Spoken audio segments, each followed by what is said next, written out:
السلام علیکم پیارے دوستو۔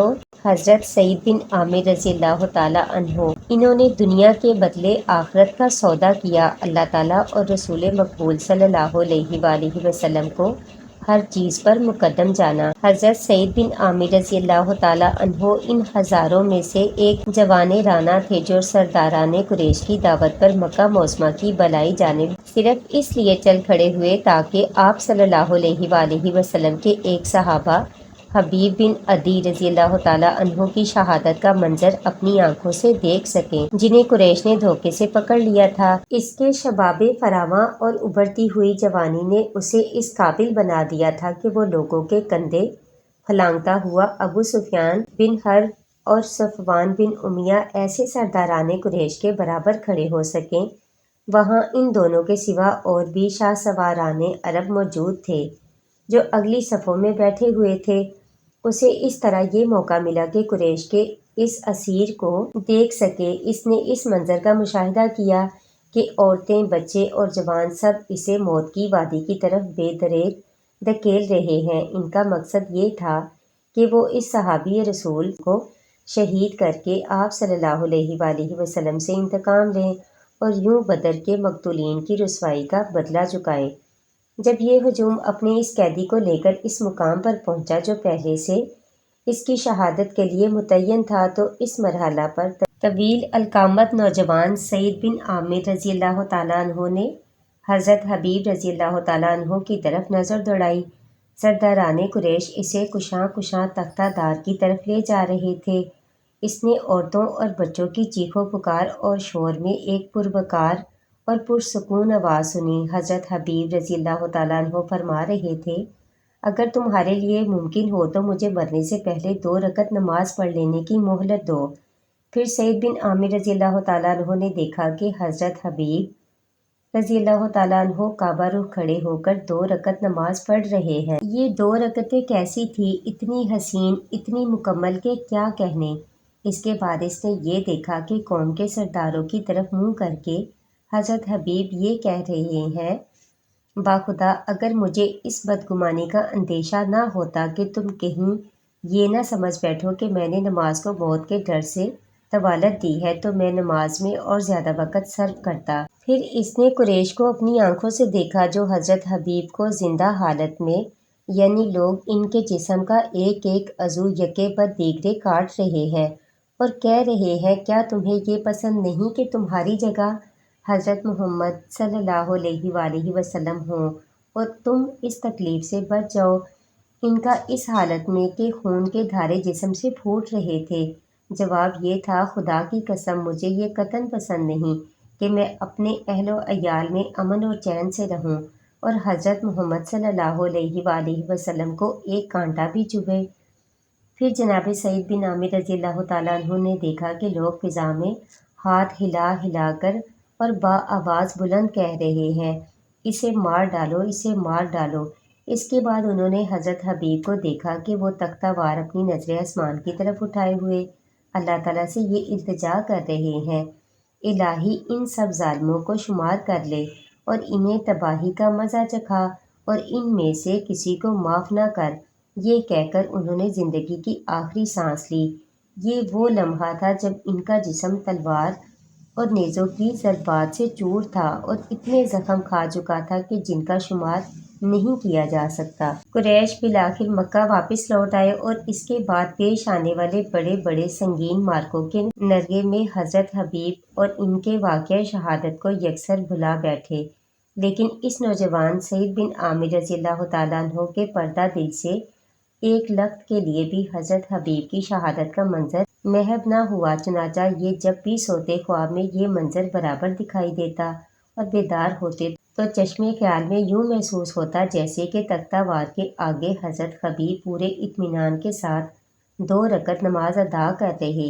یہی نہیں بلکہ ان کی پردرد آواز جیسے ان کے کانوں میں گونج رہی ہے اور وہ قریش کے خلاف بددعا میں مصروف ہیں، اور اس خیال سے ان کا کلیجہ دہل جاتا ہے کہ کہیں آسمان کا کڑکا ان کو آ نہ لے یا آسمان سے پتھر گرا کر ان کو تباہ نہ کر دے۔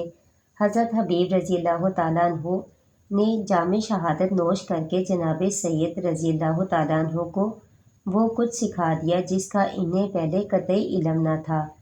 انہیں سکھایا کہ حقیقی زندگی عقیدہ اور عقیدے کی راہ میں دم آخر مسلسل جہاد کرنے کا نام ہے۔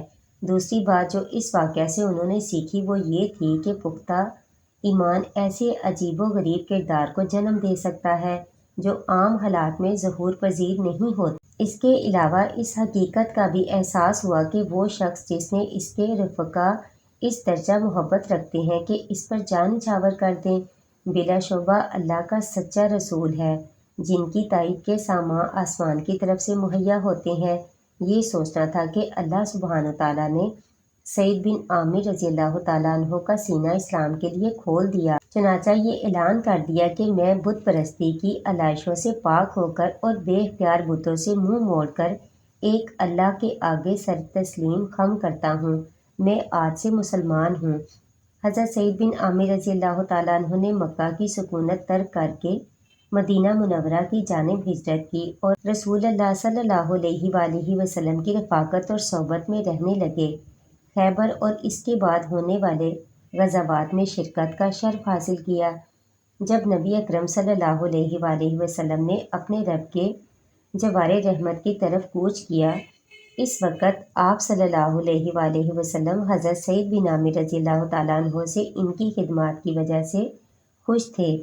آپ کے بعد حضرت ابو بکر صدیق رضی اللہ تعالیٰ عنہ اور حضرت عمر رضی اللہ تعالیٰ عنہ کے ہاتھوں میں حضرت سعید بن عامر رضی اللہ تعالیٰ عنہ کی برہنہ شمشیر بن کر رہے اور ایسی زندگی بسر کی جو مسلمانوں کے لیے کردار کا نادر نمونہ ثابت ہوئی، جنہوں نے دنیا کو بیچ کر آخرت کا سودا کیا اور اللہ پاک کی رضا جوئی کو اپنی خواہشات کے مقابلہ میں مقدم جانا۔ رسول پاک صلی اللہ علیہ وآلہ وسلم کے یہ دونوں خلیفہ حضرت سعید بن عامر رضی اللہ تعالیٰ عنہ کی صداقت اور تقویٰ کو خوب جانتے تھے، لہٰذا ان کی نصیحتوں کو غور سے سنتے اور ان کی ہر بات پر کان دھرتے۔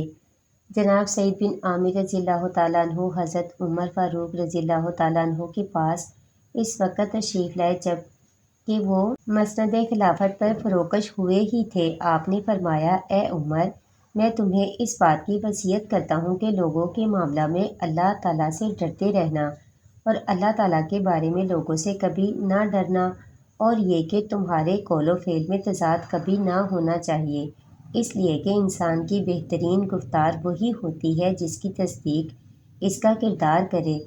اے عمر، اللہ سبحانہ تعالیٰ نے جن مسلمانوں کا تمہیں نگران بنایا ہے، ان کے معاملات کی طرف خصوصی دھیان دیتے رہنا، ان کے لیے وہی پسند کرنا جو تمہیں خود اپنے اور اپنی اولاد کے لیے پسند ہو، اور ان کے لیے ہر اس شے کو ناپسندیدگی کی نظر سے دیکھنا جو خود تمہیں اپنی ذات اور اپنے اہل و عیال کے لیے ناپسند ہو، اور راہ حق پر مضبوطی سے جمے رہنا اور حق کی راہ میں کسی بھی ملامت کرنے والے کی ملامت کو خاطر میں نہ لانا۔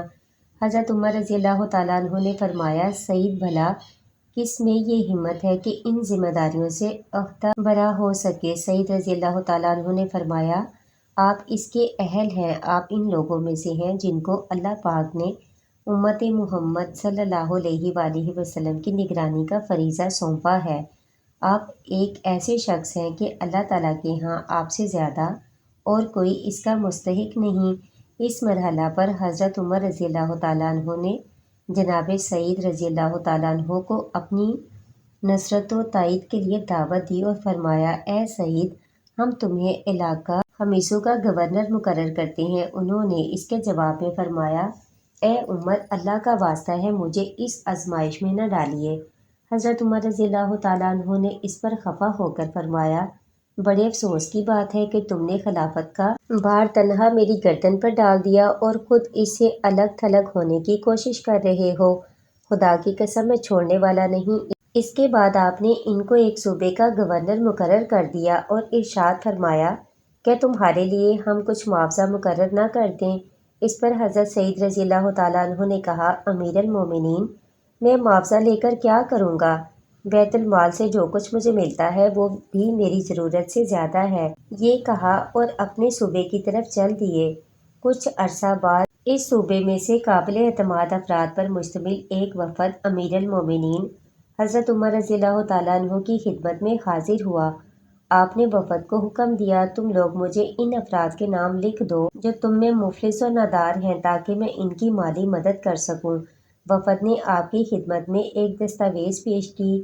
آپ کیا دیکھتے ہیں کہ اس فہرست میں حضرت سعید بن عامر رضی اللہ تعالیٰ عنہ کا نام بھی درج ہے۔ آپ نے دریافت فرمایا کون سعید بن عامر رضی اللہ تعالیٰ عنہ؟ انہوں نے بتایا ہمارا گورنر۔ فرمایا آپ کا گورنر مفلس ہے؟ انہوں نے کہا جی ہاں، خدا کی قسم کئی دن ان کے چولہے میں آگ نہیں جلتی۔ یہ سننا تھا کہ حضرت عمر رضی اللہ تعالیٰ عنہ بے اختیار رو پڑے اور اتنے روئے کہ آپ کی داڑھی مبارک آنسوؤں سے تر ہو گئی۔ آپ اٹھے اور 1000 دینار لیے اور ان کو ایک تھیلی میں بھر کر فرمایا اس سے میرا سلام کہنا اور یہ پیغام دینا کہ امیر المومنین نے یہ تھیلی تمہارے لیے بھیجی ہے تاکہ اس سے تم اپنی ضروریات کو پورا کر سکو۔ یہ وفد حضرت سعید بن عامر رضی اللہ تعالیٰ عنہ کے ہاں تھیلی لے کر آیا۔ آپ نے دیکھا کہ اس میں تو دینار ہیں۔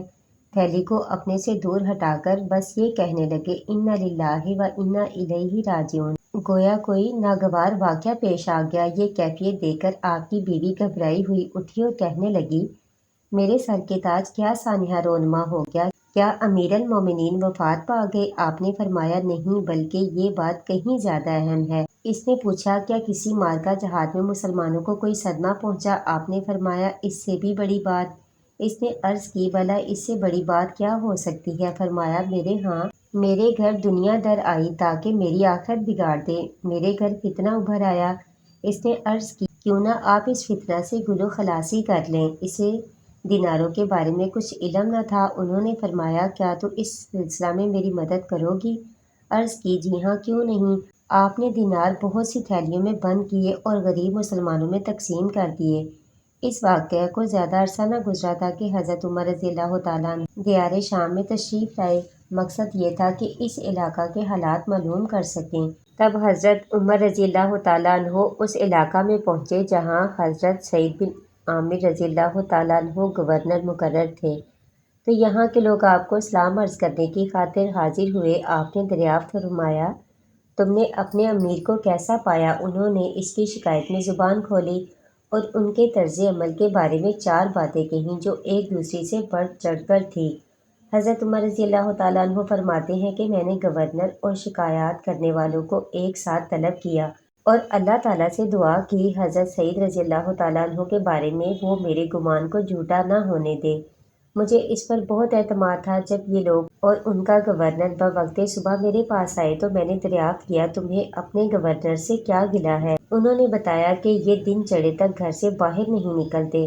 اس پر میں نے پوچھا سعید رضی اللہ تعالیٰ عنہ سے کہ تم اس سلسلہ میں کیا کہنا چاہتے ہو؟ سعید چند لمحے خاموش رہے، پھر کہا باخدا میں اس سلسلہ میں کچھ کہنا ناپسند کرتا تھا، لیکن اب اس کے بغیر کوئی چارہ کار نہیں کہ میں حقیقت حال صاف بیان کر دوں۔ صورتحال یہ ہے کہ گھر میں میرے پاس کوئی خادم نہیں۔ میں صبح سویرے اٹھتا ہوں اور اہل خانہ کے لیے آٹا گوندھتا ہوں، پھر تھوڑی دیر تک انتظار کرتا ہوں تاکہ آٹے میں خمیر پیدا ہو جائے، بعد ازاں ان کے لیے روٹی پکاتا ہوں، پھر وضو کر کے لوگوں کی خدمت کے لیے گھر سے نکل کھڑا ہوتا ہوں۔ حضرت عمر رضی اللہ تعالیٰ عنہ فرماتے ہیں کہ میں نے ان سے پوچھا کہ تمہیں ان کے خلاف اور کیا شکایت ہے؟ انہوں نے کہا کہ یہ رات کے وقت کسی کی نہیں سنتے۔ میں نے کہا سعید اس اعتراض کا تمہارے پاس کیا جواب ہے؟ فرمایا باخدا میں اس امر کا اظہار بھی ناپسند کرتا ہوں۔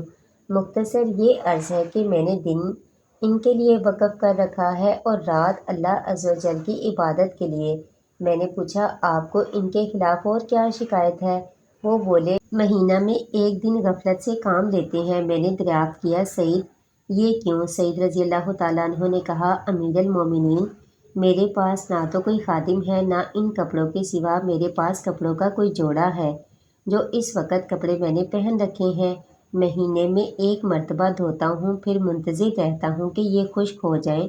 جب یہ خشک ہو جاتے ہیں تو میں انہی کو پہن کر دن کے آخری حصے میں ان کا سامنا کرتا ہوں۔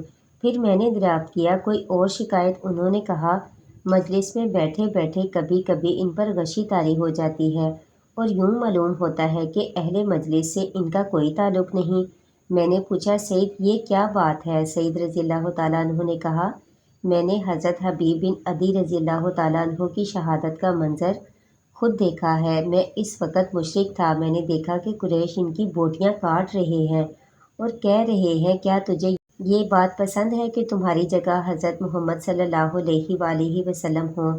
تو حضرت حبیب رضی اللہ تعالیٰ عنہ جواب میں کہتے، خدا کی قسم میں یہ ہرگز پسند نہیں کرتا کہ میں اپنے اہل و عیال میں اطمینان سے رہوں اور حضرت محمد صلی اللہ علیہ وآلہ وسلم کے جسم میں ایک کانٹا بھی چبھنے پائے۔ جب بھی وہ دن مجھے یاد آتا ہے سوچ میں پڑ جاتا ہوں کہ میں نے اس دن ان کی کیوں نہ مدد کی۔ ڈرتا ہوں کہ شاید اللہ تعالیٰ میرا یہ جرم معاف نہ کریں۔ اس کے بعد مجھ پر غشی طاری ہو جاتی ہے۔